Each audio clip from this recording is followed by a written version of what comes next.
Mongolia के अंदर और चीन के अंदर फैला हुआ है। यहाँ पर अधिकतर मंगोलिया के अंदर फैला हुआ है। ये आपको कोई ओब नदी देखने को मिलती है जो कि काला सागर में जाके मिल जाती है। यही कैसे हैं आप सभी, आशा करता हूँ आप सभी अच्छे होंगे। और आज हम बात करने जा रहे हैं बीए पार्ट थर्ड ईयर के विद्यार्थियों के लिए ज्योग्राफी का पेपर फर्स्ट, एशिया का भूगोल, ज्योग्राफी ऑफ एशिया।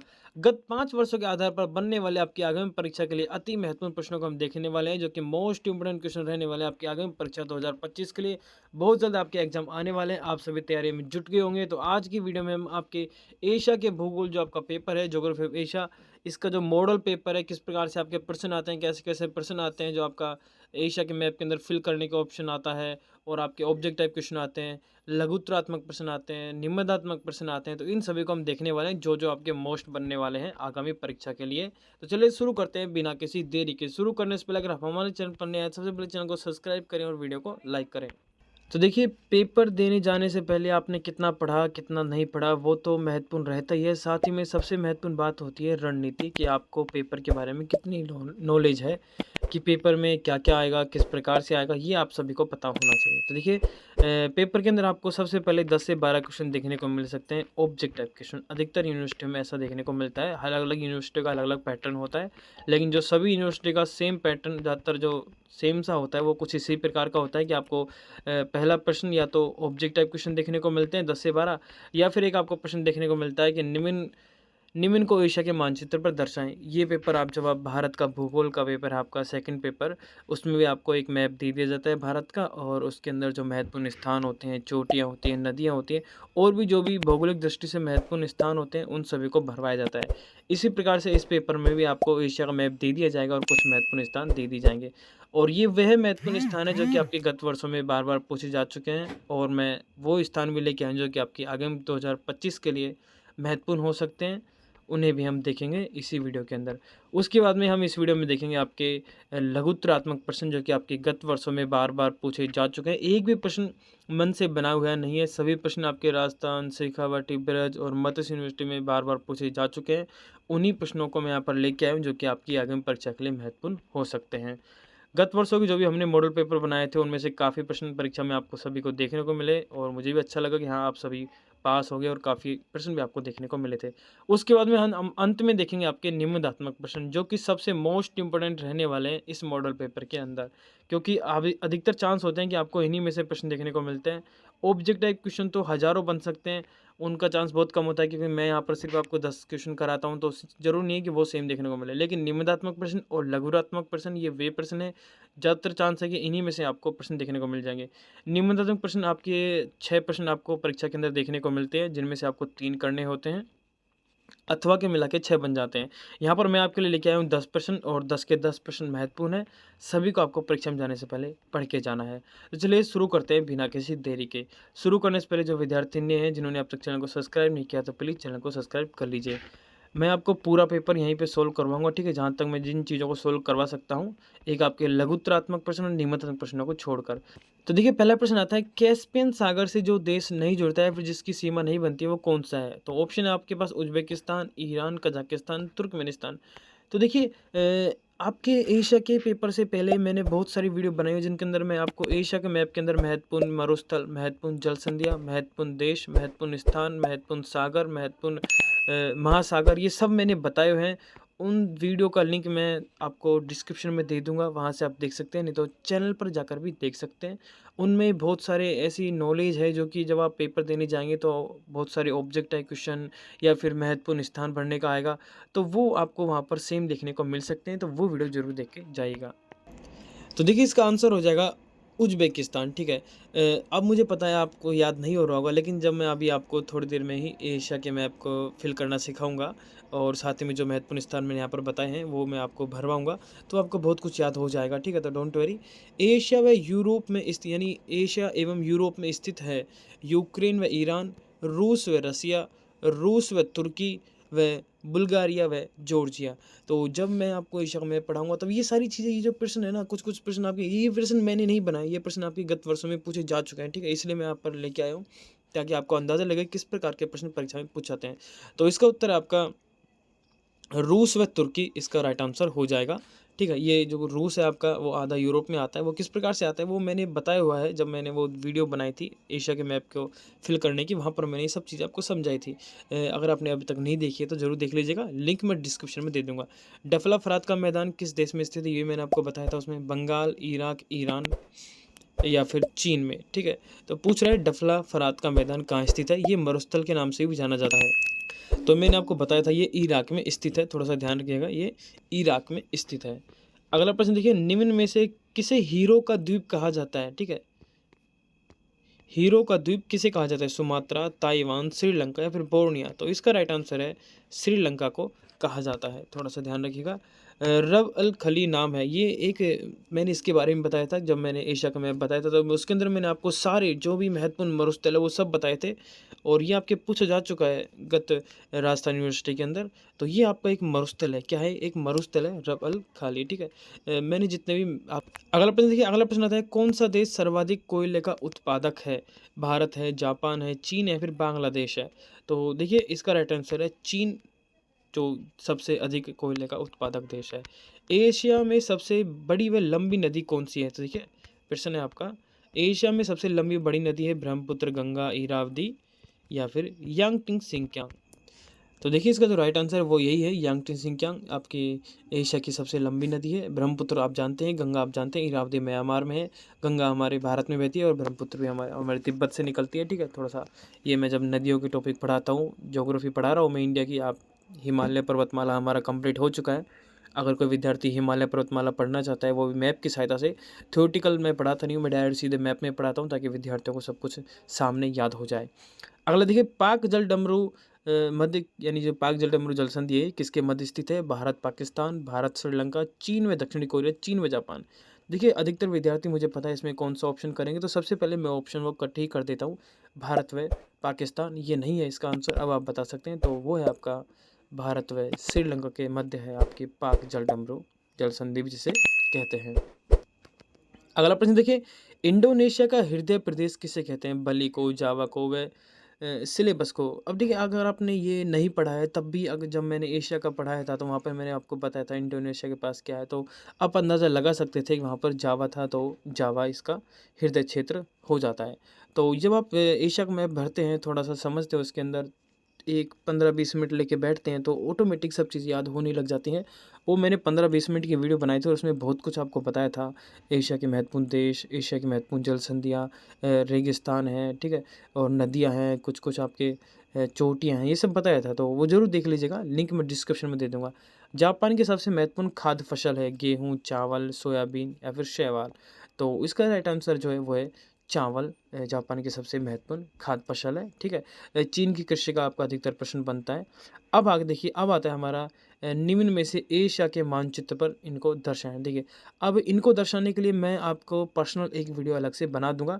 इस वीडियो में मैं आपको बता देता हूँ, एक बार मैंने फिल, मतलब जो एशिया का मैप है मेरे पास इस समय खाली नहीं है, लेकिन जो मैंने पहले से फिल कर रखा है उनमें आपको मैं ये सारे स्थान बता देता हूँ कहाँ कहाँ पर है। फिर मैं अलग से एक वीडियो बनाऊँगा, वहाँ पर इन सभी स्थानों को भी भरना सिखाऊँगा, और साथ ही में और मैं समथिंग 30 से 40 महत्वपूर्ण जो भी स्थान रहेंगे, जल संधियाँ रहेंगी, मरुस्थल रहेंगे, चोटियाँ रहेंगी, नदियाँ रहेंगी, जनजातियाँ रहेंगी और जो भी द्वीप रहेंगे, तो इन सभी को लेकर आऊँगा एक वीडियो के अंदर 15 से 20 मिनट के अंदर, या फिर आधे घंटे की बना लेंगे, और उसके अंदर जितने भी आपके महत्वपूर्ण बन सकते हैं उन सभी को देखेंगे।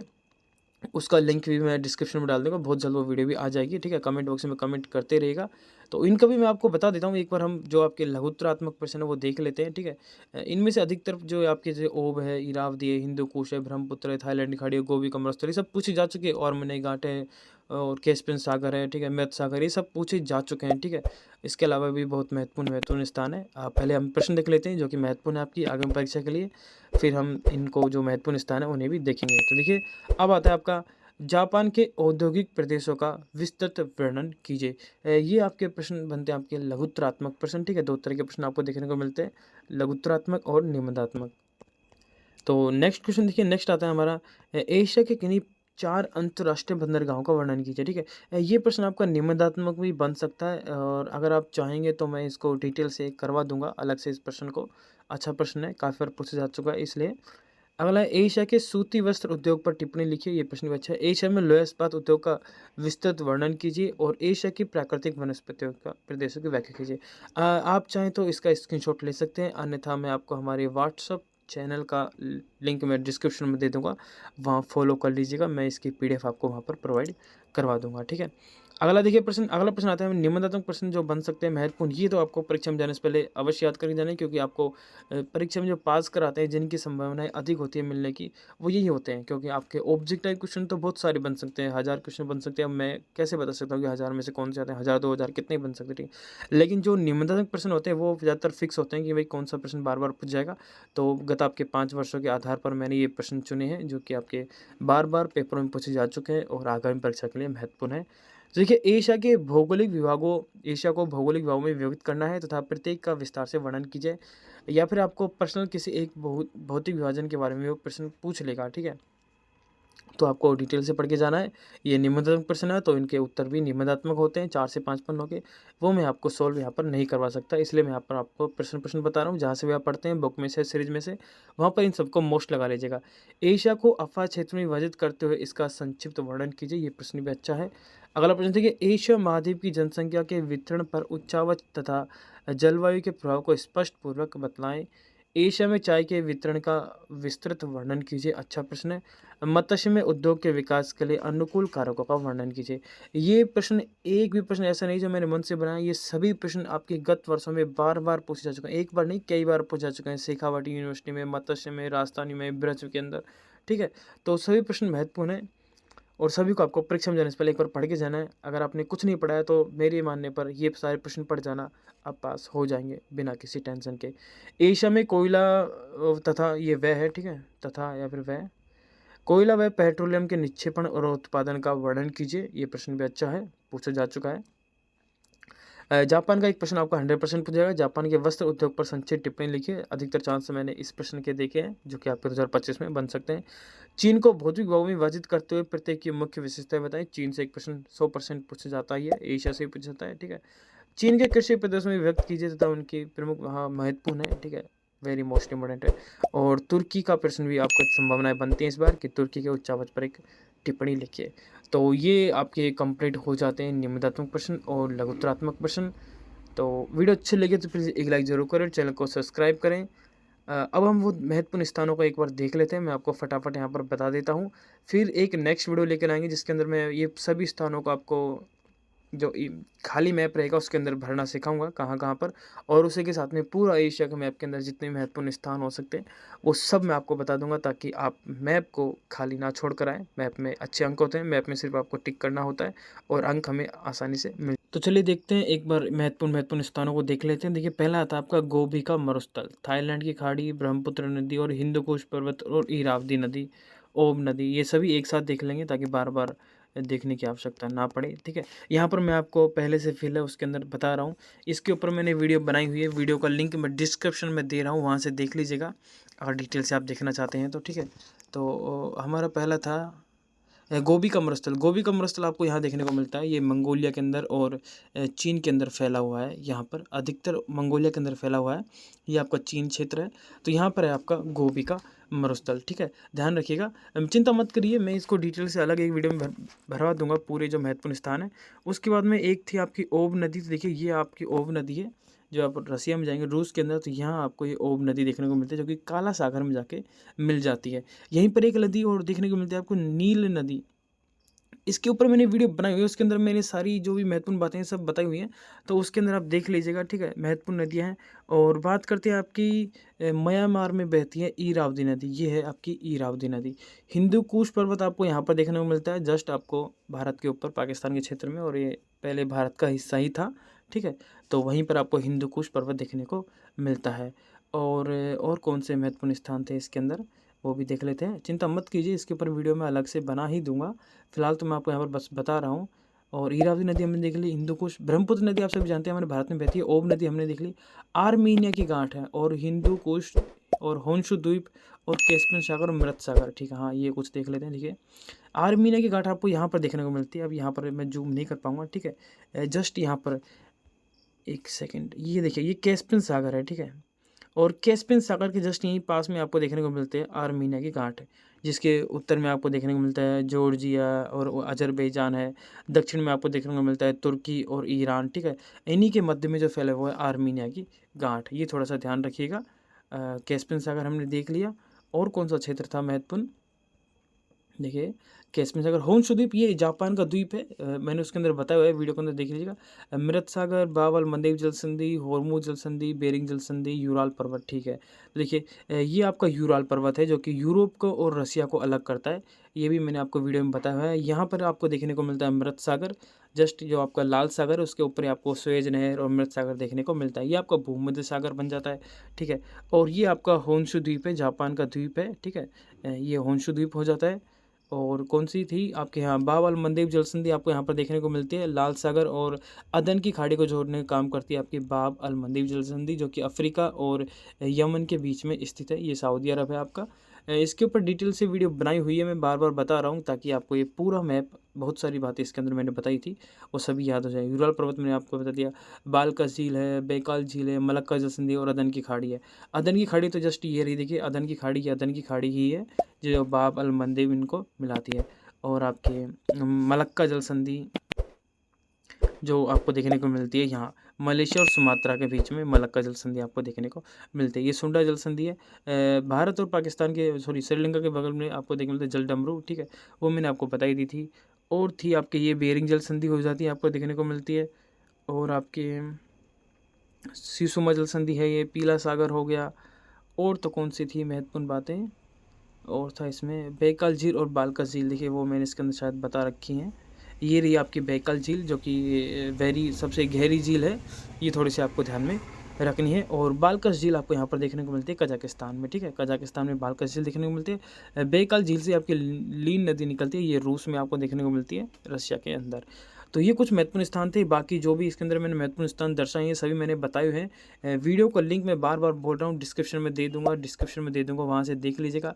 और साथ ही में मैं एक वीडियो और बना दूंगा आपके एशिया के मैप के अंदर, जिसके अंदर आपके अब तक जितने भी महत्वपूर्ण स्थान पूछे जा चुके हैं और आगामी परीक्षा में महत्वपूर्ण स्थान पूछे जा सकेंगे, संभावना होगी, उन सभी को हम एक बार अलग से एक वीडियो में और देख लेंगे। इससे पहले जो वीडियो बनाई है वो जरूर देख लीजिएगा, उसके अंदर मैंने कंप्लीट आपको एशिया का मैप भरना सिखाया है, तो वो महत्वपूर्ण है आपके लिए। तो कृपया करके एक बार वो जरूर देखिएगा। वीडियो अच्छी लगे तो एक लाइक जरूर करें, मैं आप लोगों के लिए इतनी मेहनत करता हूँ, तो प्लीज़ एक शेयर जरूर करें और एक लाइक जरूर करें। और चैनल को सब्सक्राइब कर ले, अब तक जितने भी विद्यार्थियों ने चैनल को सब्सक्राइब नहीं किया है प्लीज़ चैनल को सब्सक्राइब और वीडियो को लाइक जरूर कीजिएगा।